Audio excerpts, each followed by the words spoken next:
51% attack is when a dishonest node creates an alternate chain that contains a transaction that purposefully misallocates their previously controlled funds or rejects otherwise valid actions and seeks to have the dishonest chain accepted by the network. A 51% attack, even if successful, is limited in that it does not enable an attacker to conduct network-altering changes.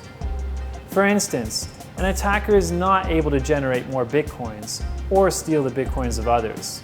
This is because even with a 51% attack, nodes will not accept an invalid transaction as payment, and honest nodes will not accept a block containing them. Without the consensus of all nodes on the network, there is no way to effect arbitrary changes to the network rules. Any attempt to create new bitcoins or to spend funds belonging to other users are rejected by non-attacking nodes, thereby forking the attacker off on their own network that the attacker bears the burden of maintaining and is unlikely to entice other nodes to join. So what can an attacker do then?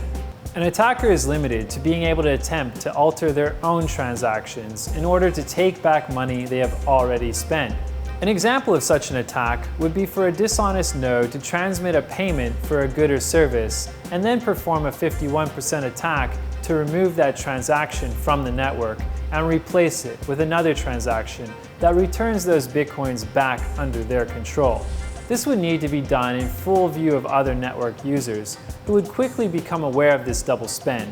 and the dishonest node which executed the attack would be easily identifiable to those that have been affected by this attack. We can see that even in the case of executing a 51% attack that doesn't alter the consensus rules, major challenges still await the attacking node,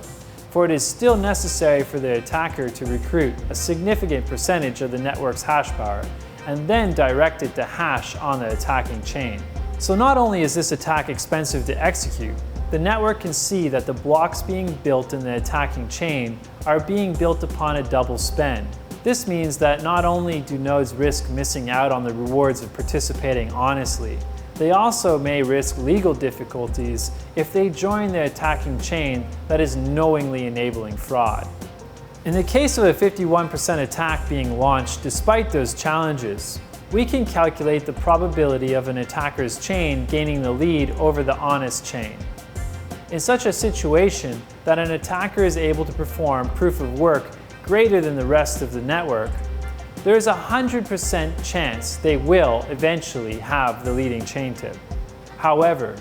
if their capability is less than the network, this probability diminishes rapidly as the attacking chain tip increasingly falls behind the honest chain tip.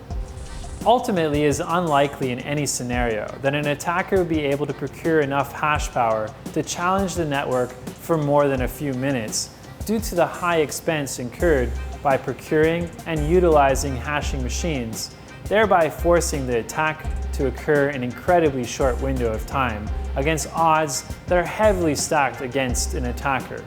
that risks the loss of significant capital and criminal action to an inevitable failure.